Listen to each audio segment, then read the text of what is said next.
TIDCO houses ఏదైతే 2014-19లో పేదలు నిరుపేదలకు ఒక మంచి ఇల్లు కట్టాలని ఆ రోజు ముఖ్యమంత్రి గారు చెప్పింది ఏంటంటే ప్రతి మహిళ తన భర్తతో పిల్లలతో ఆనందంగా ఉండి ఇల్లు కట్టమని చెప్పారు నాకు.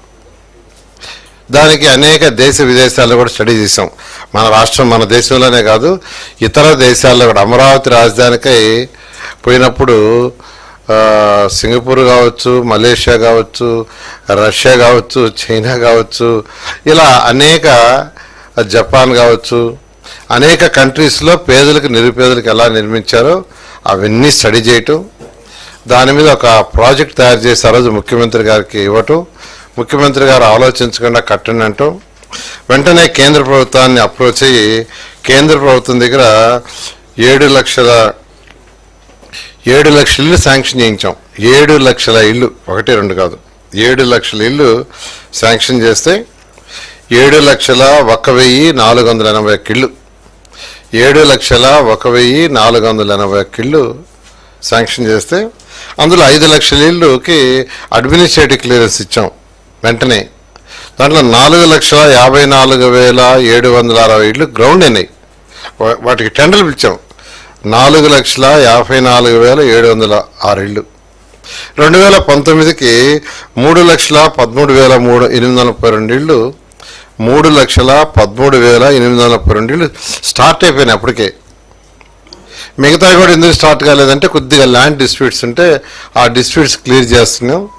అవి క్లియర్ అయితే ఈ 4,54,000 టెండర్ పిలిచినాయి, గ్రౌండ్ అయిపోయాయి. ఇందులో 3 రకాలుగా అనుకున్నాం.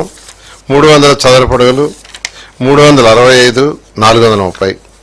మామూలుగా ఏంటంటే పేదలు నిరుపేదలకు 300 చదరపు అడుగులు కడతారు అప్పుడున్న సెంట్రల్ గవర్నమెంట్ నామ్స్.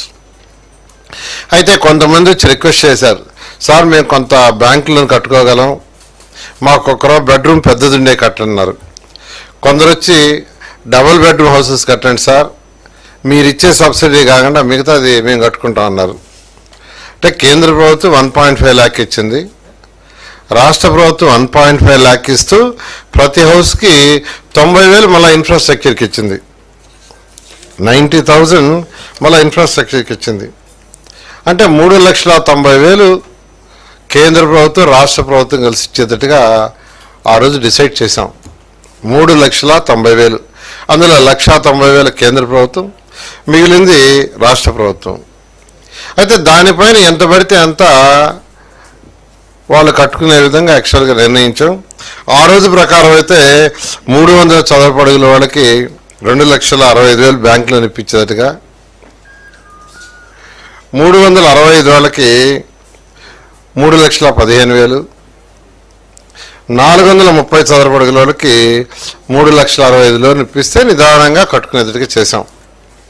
కానీ గత ప్రభుత్వం వచ్చి ఈ మొత్తాన్ని గందరగోళం చేసింది.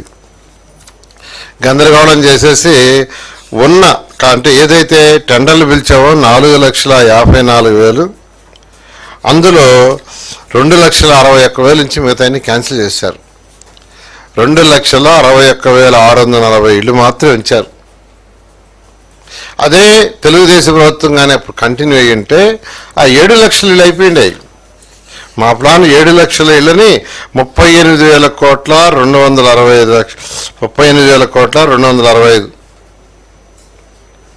వేలతో చేయాలనుకుంటే 38,000 కోట్లు సుమారుగా చేయాలని ప్లాన్ చేస్తే వాళ్ళు అవన్నీ కట్ చేసేసి 7 లక్షల ఇళ్ళని కేవలం 2,61,000 తీసుకొచ్చారు. కానీ ఆ 2,61,000 ఇళ్ళన్నా పూర్తి చేశారంటే అవి కూడా చేయలే. ఆ 2,61,000లో తెలుగుదేశం ప్రభుత్వం అప్పుడు 77,000 ఆల్మోస్ట్ పూర్తి చేసాం మేమే. ఆ 2,61,000లో 2014-19లో మేమే పూర్తి చేసాం. 50 నుంచి 75% దాకా 64,000 ఇళ్ళు అయినాయి, మేమే పూర్తి చేసినాం. 25% నుంచి 50% దాకా 49,000 ఇళ్ళు అయినాయి. 25% బిలో 1,22,000. కానీ వాటిలన్నా పూర్తి చేశారంటే అవి కూడా చేయలే. అవి కూడా చేయకుండా అలాగే వదిలేశారు. ఈరోజు ఈ ప్రాజెక్టు మొత్తం పూర్తి కావాలంటే టోటల్గా 7,500 కోట్లు కావాల్సి వస్తుంది. ఈ 2,61,000 పూర్తి చేయాలంటే 7,517 కోట్లు కావాలి. 7,517 కోట్లు అయితే ఈ 2,61,000 హౌసెస్ కంప్లీట్ అవుతాయి.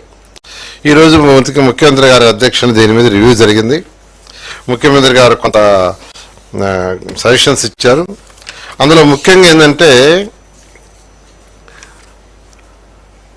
ఎవరైతే బెనిఫిషరీస్ని ఐడెంటిఫై చేసి ఈ యొక్క 365 చదరపడుగులు కానీ 430 చదరపడుగులు ఈ రెండిటికి లోన్స్ రైజ్ చేశారు గత ప్రభుత్వం, వైసీపీ ప్రభుత్వం. లోన్స్ రైజ్ చేసి ఆ ఇల్లు కట్టకుండా, అంటే ఎవరి పేరుతో అయితే లోన్స్ రైజ్ చేశారో వాళ్ళ మీద ఇల్లు కట్టకుండా ఆ డబ్బులు డైవర్ట్ చేసేసి వాళ్ళ మీద ఇప్పుడు బ్యాంక్ వాళ్ళు ఇన్స్టాల్మెంట్ కట్టమంటున్నారు. ఇల్లు ఇవ్వాల, ఇల్లు కట్టల, డబ్బులు రైజ్ చేశారు వాళ్ళ మీద, ఆ వేరే దానికి డైవర్ట్ చేశారు. వాళ్ళ నుంచి బ్యాంక్ వాళ్ళు డబ్బులు కట్టమంటున్నారు, లేకుంటే ఎన్పిఏ చేస్తామంటున్నారు. ఇప్పుడు 102 కోట్లు కడితే 102 కోట్లు కడితే ఆ ఎన్పిఏ నుంచి బయటపడతాం. ఈరోజు ముఖ్యమంత్రి గారు ఆ 102 కోట్లు కట్టేదానికి యాక్చువల్గా పర్మిషన్ ఇచ్చారు, ఫైనాన్స్ వాళ్ళకి ఇన్స్ట్రక్షన్ ఇచ్చారు. ఫస్ట్ ఆ 102 కోట్లు కట్టేసి తర్వాత వర్క్ని టేకప్ చేయమన్నారు.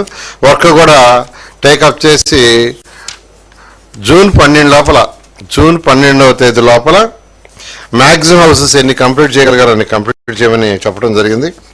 అది కూడా స్పెసిఫిక్గా 1,18,000 హౌసెస్, 1,18,000 హౌసెస్ రేపు జూన్ 12వ తేదీ లోపల కంప్లీట్ చేయమన్నారు.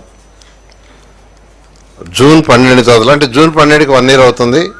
ఈ లోపల 1,18,000 కంప్లీట్ చేసి ఇనాగరేషన్ చేయాలని ఈరోజు యాక్చువల్గా ముఖ్యమంత్రి గారు టిట్కో హౌసెస్ గురించి ఒక దిశానిర్దేశం ఇచ్చారు. ఆ డైరెక్షన్లో ఈ రాష్ట్రంలో ఏదైతే టిట్కో హౌసెస్ 2014-19లో 7 లక్షలు శాంక్షన్ చేసి 5 లక్షలకి యాక్చువల్గా అడ్మినిస్ట్రేటివ్ క్లియరెన్స్ ఇచ్చి 4,54,000 స్టార్ట్ చేసాం, ఆగిపోయినాయో వాటిని మళ్ళా స్టార్ట్ చేయమని ముఖ్యమంత్రి గారు ఇచ్చారు. వీటిని ఇమీడియట్గా టేకప్ చేస్తామని తెలియజేయడం జరిగింది.